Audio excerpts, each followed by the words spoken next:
coming up. Remember, you got your Wiley homework due tonight. Remember, it's a shorter version because you also have those practice problems on Blackboard that you should be looking over as well.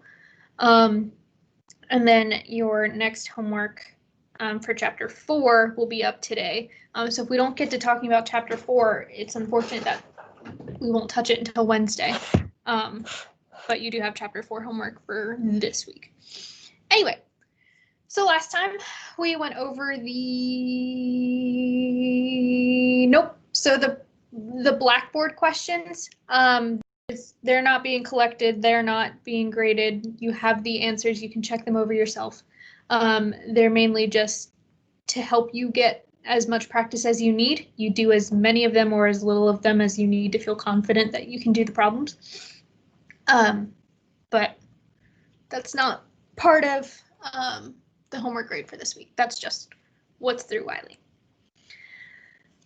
All right, so last time we talked about the product rule and the quotient rule, so we're going to go through a couple more of them. We're going to go through a couple more of the ones where they're kind of the generic ones and we have to just input the values we're given, a couple more with graphs, and we'll see where we're at that point. So, reminder of these are our product and quotient rules, but now I gotta scroll down. So we'll start off with these last 4 of the kind of generic product and quotient rules that we have here.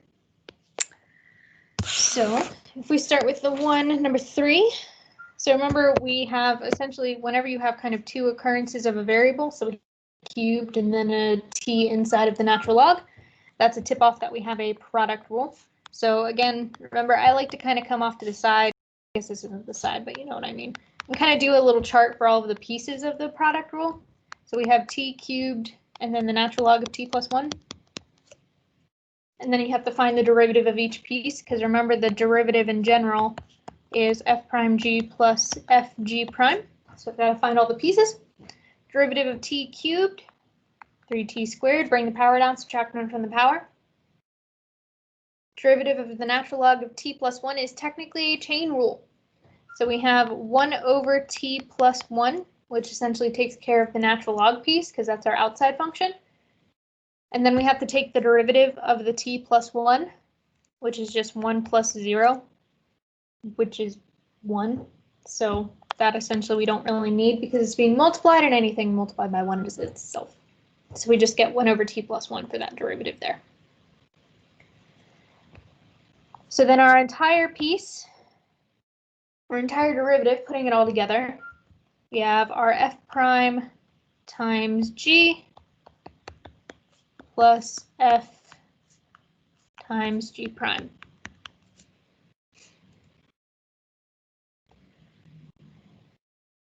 There's no really way to simplify this at all. The only thing I would possibly do is write the t cubed on top of the t plus 1, but I'll just leave it here for this piece. As with all of the derivatives, I'm just going to kind of pause after each one, so just let me know if you need me to slow down, go back over something, explain something else better. Just stop me when you need to. So number 4, we again have kind of these 2 kind of separate pieces with x's in it. So we have our f is going to be our 3x squared plus 5x, and our g is going to be our e to the x. So it's the derivative of f. Bring the power down, you'll get 6x to the first plus 5. What's the derivative of g? What's the derivative of e to the x? It's just e to the x. So then putting it all together in our f prime g plus fg prime fashion. So we do our f prime. And remember, if it has multiple addition or subtraction in it, you should put it in parentheses. Ooh, a little bit of lag. Times g, which is e to the x, plus f, which again I'll put in parentheses because it's got addition in it, times g prime, which does happen to be equivalent, but that's just coincidence. One thing I'm going to do for this one, just as kind of a preview of some of the simplification we're going to need to do for chapter 4 to make our lives easier in chapter 4. Notice how both of these have an e to the x in it. That means I can actually pull it out. So I'd get essentially, now I'm going to keep the parentheses even though I don't quite need them, but just try to be clear about what the heck happened. So I can essentially pull that e to the x out of both ones, both terms, and kind of put it on the outside. I factor it out. And of course you could squish together that middle piece if you wanted to. So we have 3x squared, the 6x and the 5x are going to combine together to be 11x, and then plus 5. And I also just put them in order of the powers. So that is something that's going to be helpful to us in chapter 4 that I haven't had us do up to this point because it's not really necessary for just finding the generic derivatives, but I just kind of wanted to touch on it because it will kind of be important, helpful really, for chapter 4.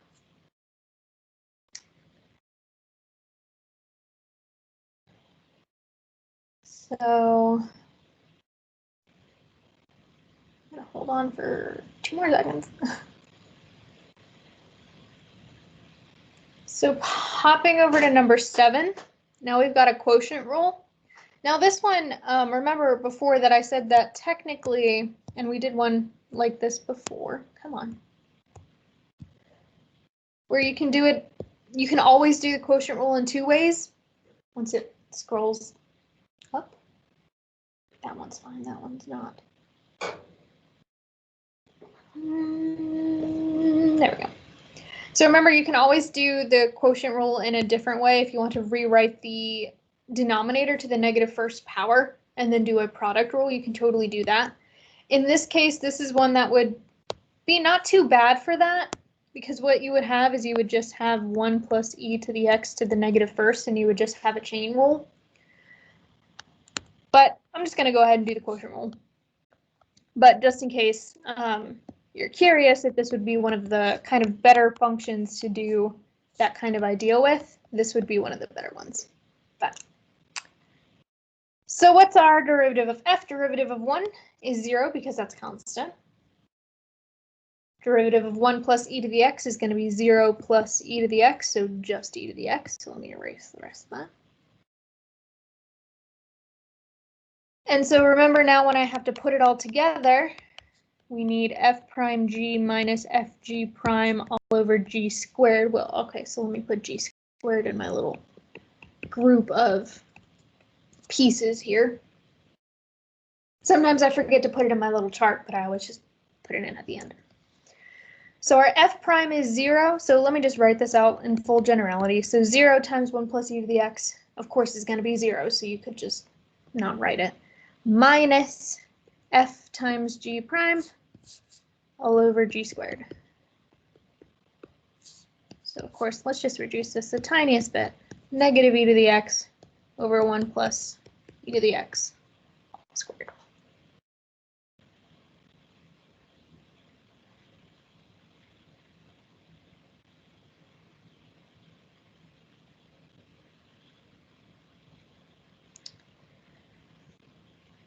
Okay. So for this kind of function, e squared. So let's do a quotient rule on here. This one's another one where it wouldn't be too bad to change it over to the power rule by making it t to the negative second. But let's just keep. Why is it g? Oh, okay. Caitlin. The answer to your question is kind of just because it is. Oh my goodness. Just because it is. I can scroll back up. Goodness gracious. It's just given to us as that is part of the quotient rule. I can't really give you much of a better answer than that. Explaining exactly why that comes into the rule is very, very complicated. But essentially, it's part of that rule. For quotient rule, we have to divide by that g squared. That's why it's there.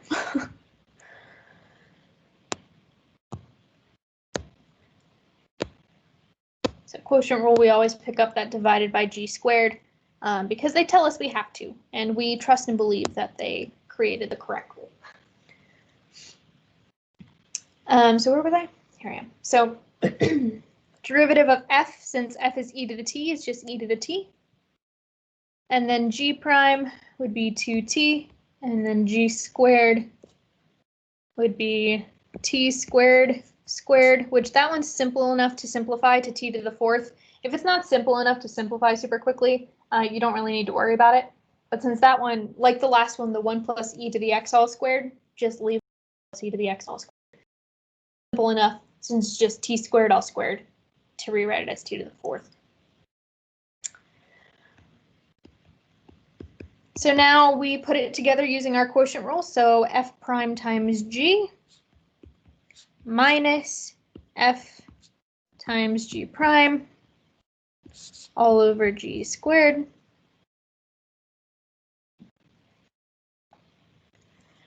We could simplify this a little bit, and I'm going to go ahead and do it for this one because, again, while it's not necessary in chapter 4 either, I am going to just show it anyway. Notice that all of the terms in the numerator and the denominator have one t at least. So since all of them have a t in it, we could essentially factor a t out and cancel it. So essentially what would happen is we'd be factoring a t out of the numerator and then kind of thinking as the denominator as t times t cubed and canceling one out. Notice that you can, well, not notice, but note that you can only do that. I'm going to put that t in the front. I don't like having things behind the e to the t term. Personal preference. That you can only do that because all of the terms in the numerator had a t in it. If one of the terms in the numerator doesn't have a t in it, you can't do that kind of cancellation. But anyway, so again, not really necessary even for chapter 4, but made it a little simpler. So, any more questions or concerns about any of those before we move on to the ones that are, just slightly different in format? I'll wait like 5 seconds.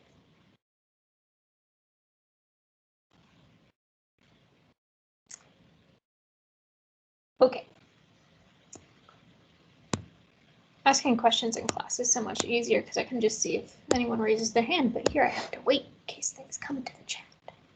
Anyway, so we skipped over these the other day to get to some of the other ones that I wanted to talk about, and we will finish out the rest of the ones that we didn't get to the other day that were like this, so we'll get to those ones in a second.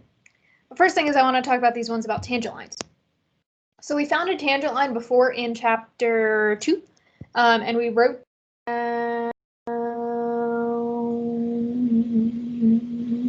not quite, Kayla. So Kayla is asking about whether this one is similar. Well, so Kayla, this one is similar to ones that you have on your homework, but not the first problem. So there's ones on your homework where it says something like find, it gives you some equation, and it just says find f prime of 7, which I think is what the first problem asks you to do. So essentially what you would do there, if this is f of x, is you would find f of 7. Find f of 7. Find f of x. You would find the derivative in the way we'd been doing, and then plug in 7. That 7 looks demented. So those ones, the one in problem 1, while I like to try to avoid the word easy, they're easier than problem 10 because we're just finding the actual equation for the derivative and then just plugging in a number, where these ones can get, problem 10 can get a bit more complicated. You do have ones like this, like problem 10 on your homework, but it's not problem 1. So problem 1 is more of just yeah, I mean, I guess you could plug in 7 along the way, but that's how I would do it, Jay, is I would break it up as to finding the actual formula equation first. Oh, someone sounds like a robot.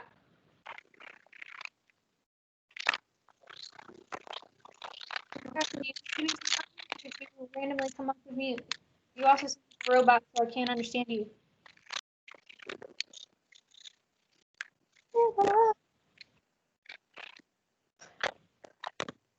I'm gonna assume.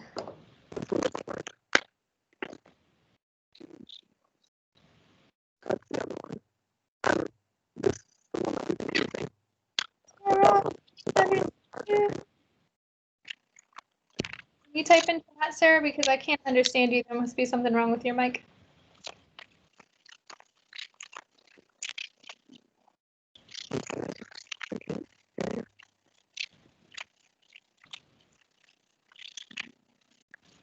Or maybe you're just accidentally unmuted. Hello. All right, well, Sarah, if you have a question, tap it in chat because I can't understand you. But otherwise, I don't know. All right, let's just keep going. And if I see any questions pop up in chat from her, I will stop. Okay. So going back a bit, problem 8, find the equation of the tangent line. We technically, well, we found, oh, now my words aren't working. Now my words broke. We technically found the equation of a tangent line in chapter 2, and I wrote down that process where we find the derivative. So you don't necessarily have to write this down because you technically already have it in your chapter 2 notes. But just to remind us what we're doing, then we're going to plug the x value into f of x. And so the f of x is going to give us the point, and the f prime of x is going to give us the slope. Use chapter 1 to find y equals mx plus b. So again, technically we already have that in our chapter 2 notes, but just this is what we're doing. So we want to find the equation of the tangent line. So the first thing we can do here, since that we couldn't do in chapter 2, is we can actually find the derivative. So let's do that first. So let's find the derivative. Can't see anything? Yeah. Blank. Blank. Blank.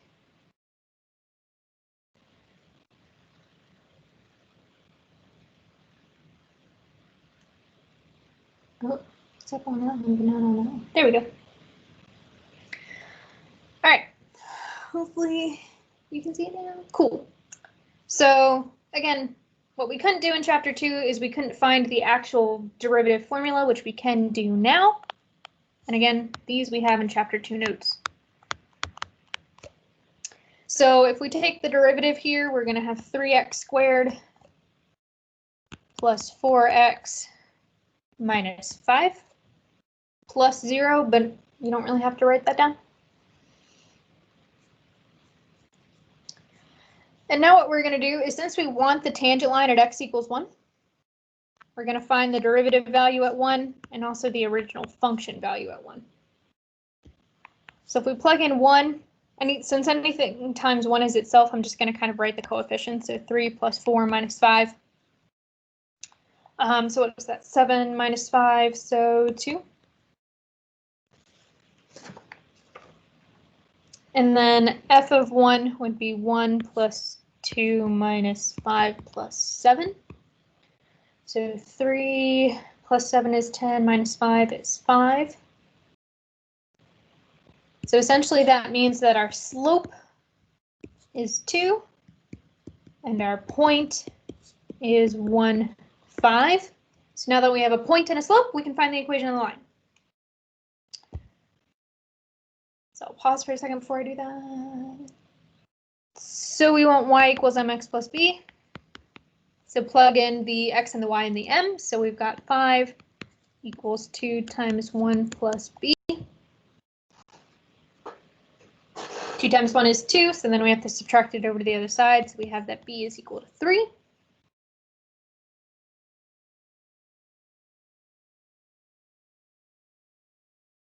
So then y equals 2x plus 3 is the equation of our tangent line.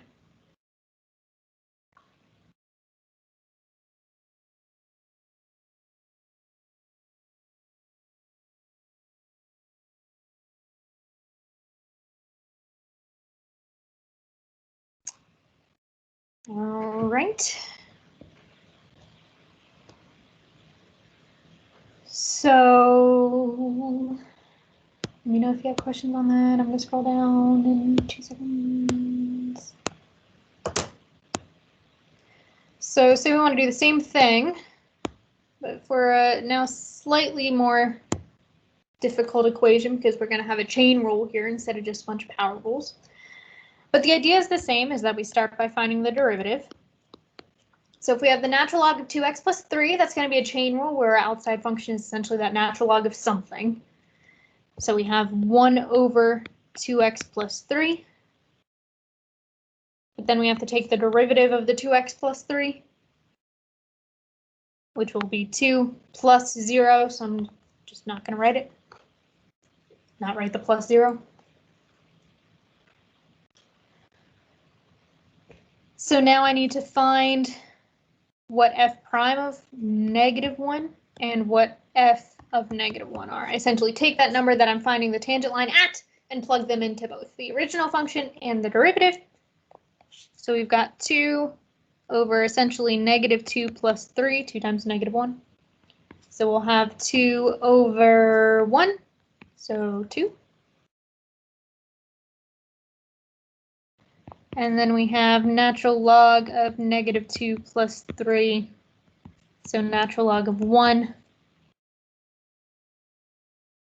And this might be one that you just remember, or if you plug that into a calculator, that's going to be easier.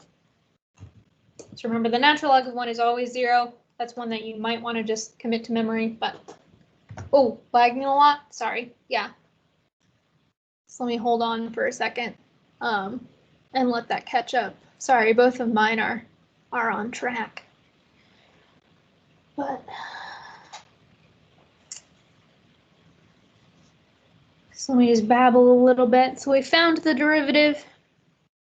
We plugged in -1 specifically because -1 is the point that we're asked to find the tangent line at. We plugged that into both the derivative and the original function. The original is going to give us the slope. Sorry, the derivative is going to give us the slope, and the original is going to give us the point.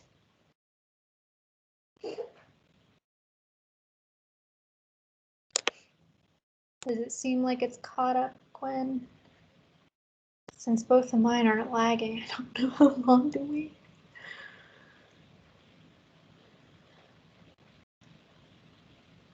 Let me try this too. Let me try unsharing and resharing and seeing if that is no, you're fine. If I unshare and reshare, it might pop up all of it, and then you can hopefully just catch up real quick. Potentially.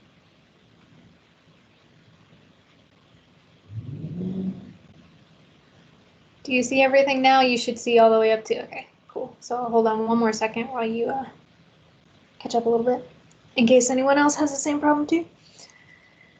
So essentially, and I'll just talk about what we're going to do next. So essentially, now that we have the slope and the point from plugging in that number into both of those equations, now we can set up our y equals mx plus b and solve for b.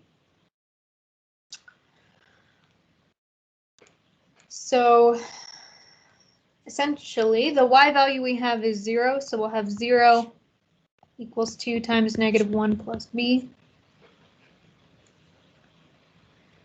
2 times -1 will be -2. Add that over to the other side. You'll get that 2 is b.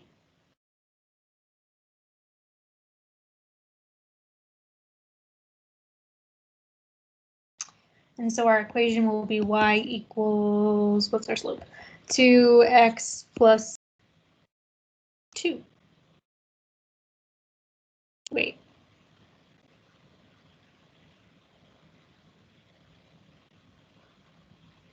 Yeah. No, my notes are wrong. Okay. That's right. I put the wrong thing in my notes.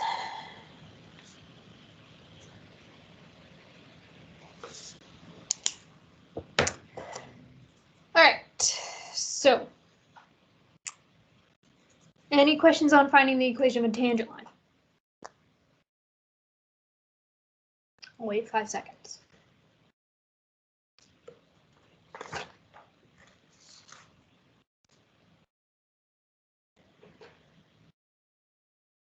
All right, so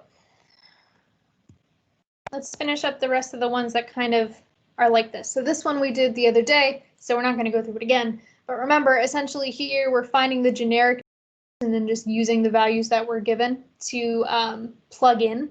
So this one that we did the other day was for a composition, 2 compositions actually. And now we're going to do kind of the same thing, but for a product and then a quotient. So there are problems similar to this on your homework.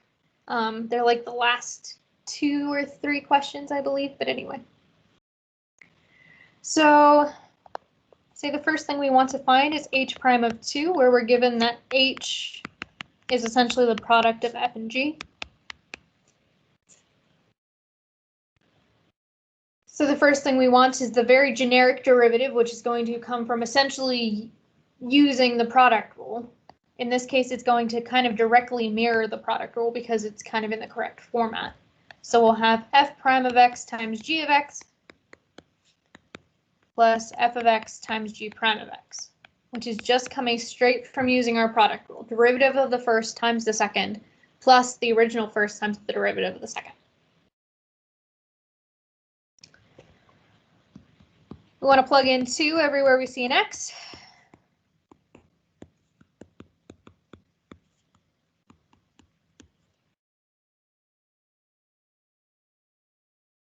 And then start plugging in some values. So let me just match these up with their colors really quick. And green, and G2, and purple for F2, and blue for G2.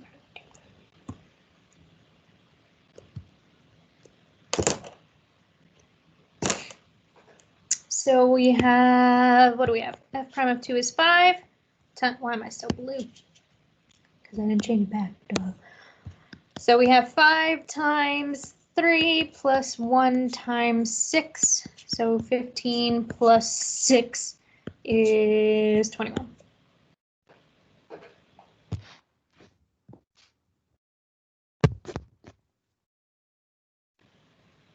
Question or accidental unmute?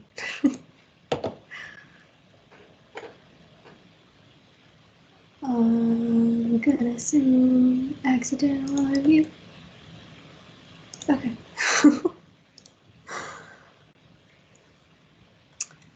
Alrighty. And then the other one, now I'm like paranoid of going too fast because of lagging. But just like Gwen did, if things are super laggy on your side, just let me know and I can try to slow down more. Mine are lagging a little bit, but not too badly. Never mind, I lied. There we go. So in part B, we essentially want to do the same thing, but now we have the quotient instead of the product. So if we want to find the generic derivative first, we essentially follow our quotient rule. So let's take the derivative of the numerator times the derivative of the denominator. No. Sorry. Derivative of the numerator times the original denominator. Come on, catch up to me. There we go. Minus the original numerator times the derivative of the denominator. All over the denominator squared. So we essentially plug in a2 everywhere we see an x.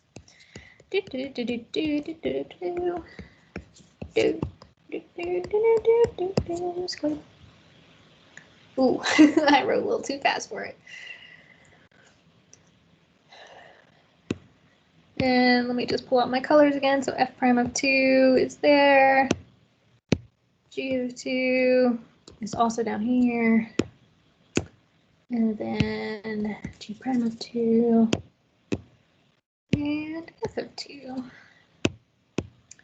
So now is where we just essentially replace the values with what they should be. So f prime of 2 is given to be 5, g of 2 is 3, minus f of 2 is 1, g prime of 2 is 6, g of 2 is 3, and we're going to square that. So we're going to have 21 over 9. Nope, sorry, I was doing plus again in my brain. So 15 minus 6, which is 9 over 9, which is 1.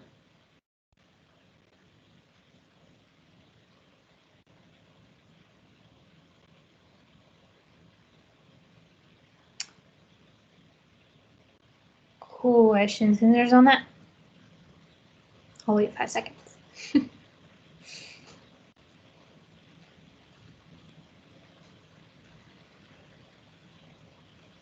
Okay. So then we're going to go and finish the graph one that we started last time but didn't finish. So I'll leave this up for 2 more seconds. And remember, nudge, nudge, wink, wink. Ones like these, especially these ones where you're given the values to plug in, like 10 and 11. I really like these problems. Nudge, nudge, wink, wink. Exam coming up. So last time we did parts 3 and 4 on this, so we have to finish parts 1 and part 2. I know there's not a lot of space on these. I'm kind of sorry about that. I should have spaced it out a little better. But it'll be all right. So here, now to remind us kind of where some of this information came from, because we did it the other day. So remember here, when you're given a graph, when we find our generic derivatives, you're going to need kind of 2 types of numbers. You're going to need y values and you're going to need slopes. So with ones like these, where we just have straight lines, we could essentially find the slope of kind of each piece. And then depending on what x value we're talking about, we just use the slope of kind of whatever line segment that x value is included in. So we found all of those slopes the other day, so that's why they're up there, and we're just going to use them now.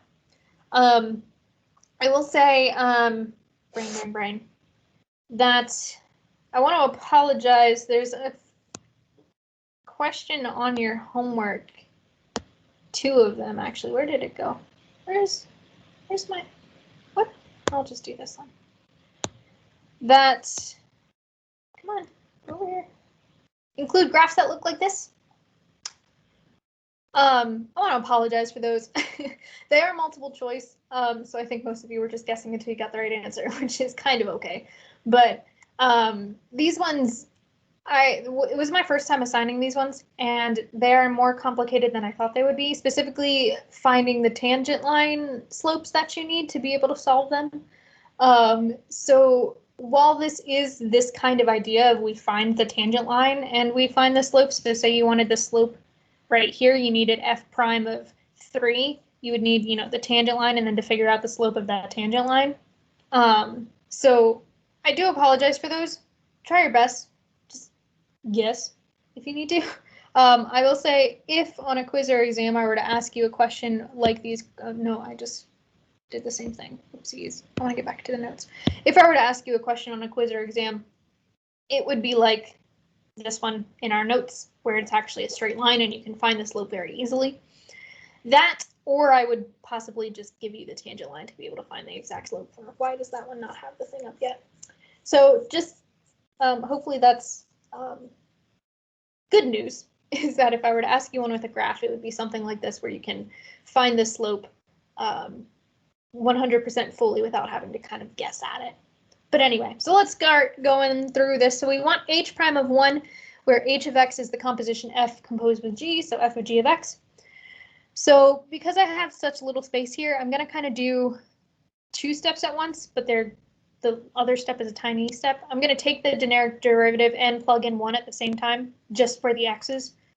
So if you think about what the derivative is here, it's the derivative of the outside evaluated at the inside, and this is where I'm going to plug in 1 right away, just to save myself a little space, times the derivative of the inside, so g prime, and again, I'm going to plug in 1 kind of right off the bat.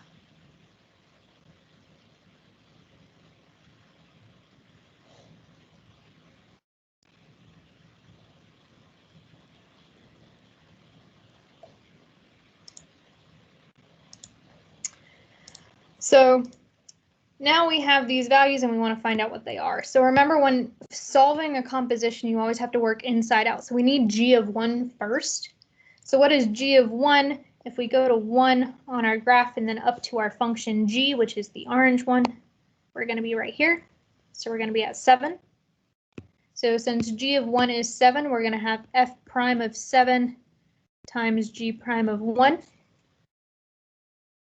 And let me actually move that over so that I don't run out of space. So we have f prime of 7 times g prime of 1. So f prime of 7, it's on one screen and not the other. I hate this so much. There it is. So f prime of 7, we go over to f of 7. So where is f of 7? F of 7 is going to be kind of right up here.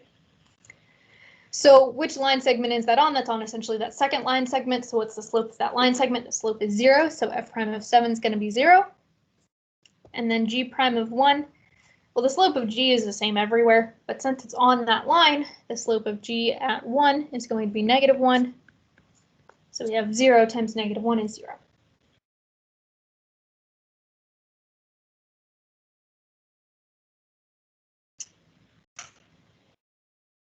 Alrighty. So on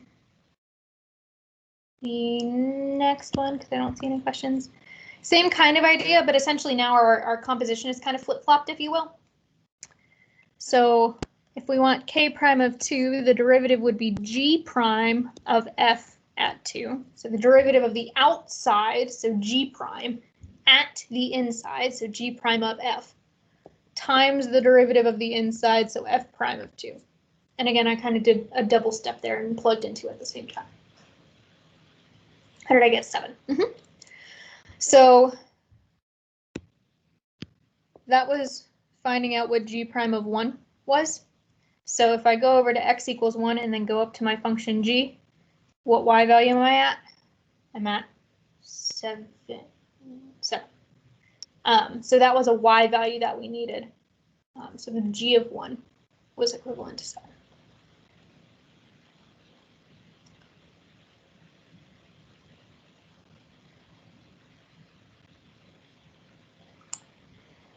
All right. Hopefully that made sense, Kayla. So now on this one, again, working inside out, we need f of 2 first. So f of 2, if I go up to x equals 2 on the function f, what y value am I at? I'm at 4. So since f of 2 is 4, we'll have g prime of 4 times f prime of 2. So let me use my colors a little bit more here. So g prime of 1 gave us 7, and then f of 2 gives us 4. Whoops, I wrote a g where I need an f. What is wrong with me today? F prime of 2. So now we need these two derivative values. We need g prime of 4 and f prime of 2. G prime of 4, well, where am I on the graph g when I'm at 4? I'm right here. What is the slope of the line at that point? Well, it's just one line, and the slope is -1 everywhere. So the slope at 4 is going to be -1. F of 2, since f of 2 appears right here on the graph of f, once it catches up with me, it's kind of on that first line segment, if you will. So the slope of that first line segment is 2, so -1 times 2 is -2. So, whoops. Sorry, randomly scroll down. So our answer for number 1 was 0, and our answer for number 2 is -2.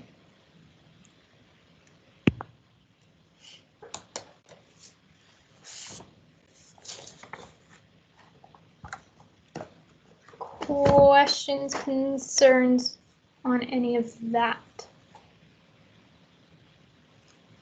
I'll wait 10 seconds.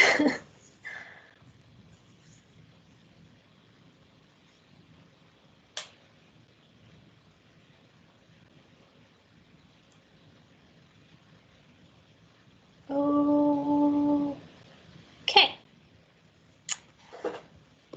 Now, technically, if you scroll down a little more, or flip in your notes, we have these 3 questions here.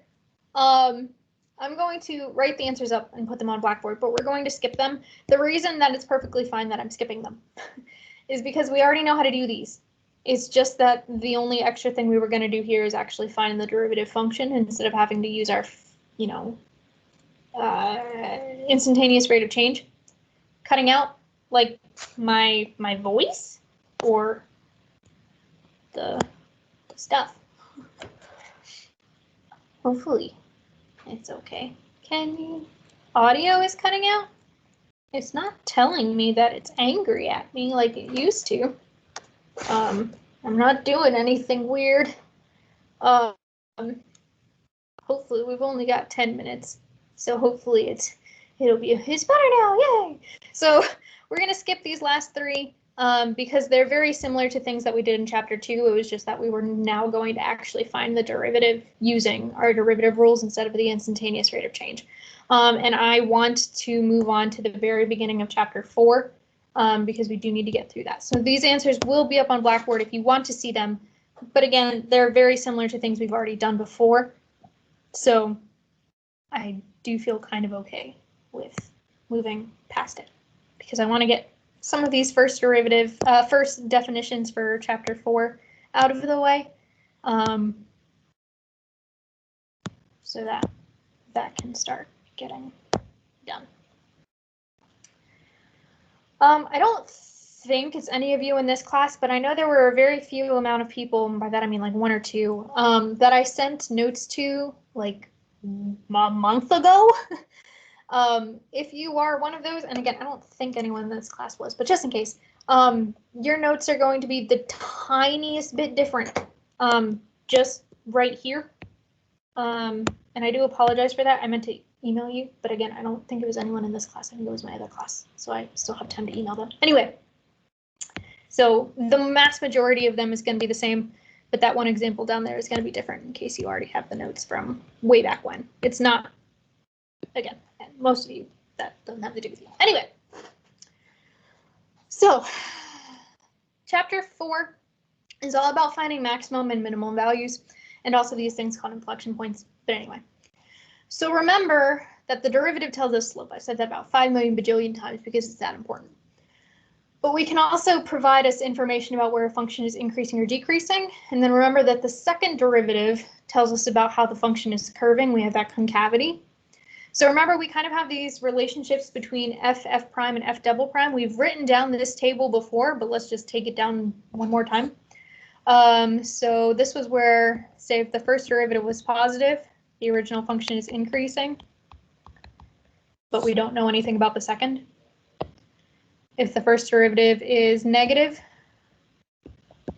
then the original function is decreasing, but we don't know anything about the second derivative.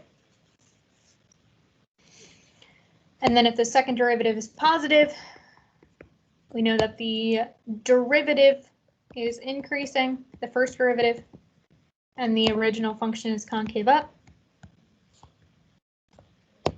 And then if the second derivative is negative, first derivative is decreasing, original function is concave down. So hold on a couple of seconds for y'all to write that down. Remember, this is an incredibly important, table. These relationships are used a lot. So I mean it when I say you should know, or at least be able to write down the table from memory. So essentially what these relationships are going to do is essentially help us to discuss the shape of a graph without needing the picture of the graph right in front of our points, right in front of our face. And specifically, it's going to help us find maximum and minimum points for a function. So I'll try to leave in kind of that bottom half there. So definition. So say P is a point in the domain of a function f. So it's just one of the values that the function can take. So f has a, does the order matter here? No. So has a local minimum at P if f of P is less than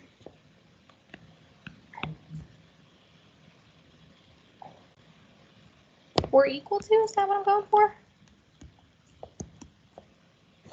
I guess that's what I'm going for there.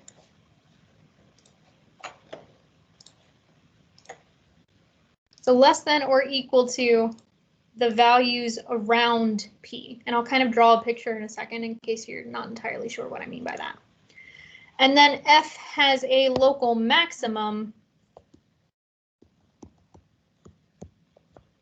at P if F of P is greater than. And again, I guess I'm going for or equal to here. I'm trying to triple check because I forgot to write these notes out beforehand.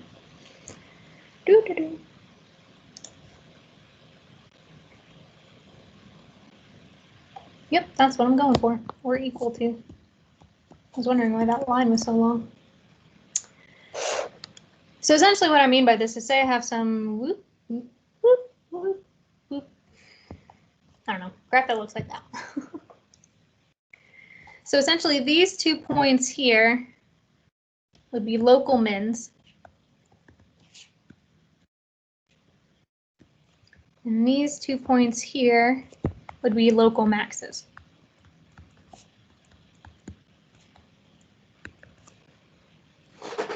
Now notice that this particular minimum is lower than absolutely everything. Well, that graph goes downward forever, but that's kind of like the lowest minimum. But in terms of what we call these local maxes and mins, it doesn't matter whether it's lower, like it doesn't matter that this min is lower than this min. It just matters that kind of in, you know, a generic interval around that point would be the lowest point in that interval. The other thing I should say is sometimes the word relative is used. So sometimes they're called relative maxes or relative mins instead of local maxes and local mins.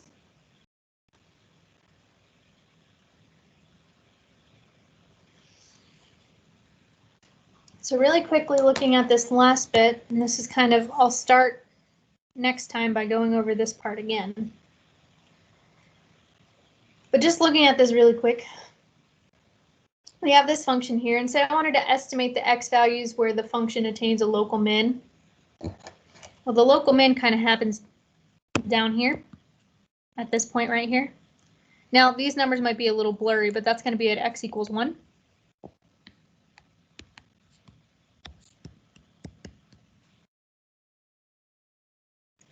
So if you think about the derivative, what value would the derivative have there? What is the slope of the tangent line at this point? We would probably say that f prime is 1 is probably going to be 0. And I'm going to put an estimation for now. And then if you look to the right and to the left at this point, what's happening? Well, if we take kind of a tangent line to the left and then a tangent line to the right, that's a really steep tangent line. Tangent line to the right. Notice that one of the tangent lines has a negative slope and the other tangent line has a positive slope. So again, I'll start again at this point here because we're pretty much out of time. But this is kind of what's going to happen with these, is that we're going to be able to look at these maxes and mins because we know what the derivative should be doing there, because we know about the slopes that are going to go on. So essentially what's going to happen is in chapter 4, the first thing we look at is these local maxes and mins, and we're going to find out how to find them, you know, algebraically using calculus and not having to have the graph in front of our face. And it's essentially going to be using this idea that at these points, the derivative is going to be 0, and we're going to know whether they're positive or negative on either side. So we'll start back there on Wednesday, and cover more of that on Wednesday. Your quiz on Wednesday is going to be another derivative one, but it's going to focus on chain and product quotient rules. So it'll be another derivative quiz where I just ask you, here's the function, find me the derivative, but it'll be covering chain rule and product and quotient rules. So that'll be your quiz on the Wednesday. And we'll be going over more chapter 4. And yeah, we are out of time. We're over time, actually.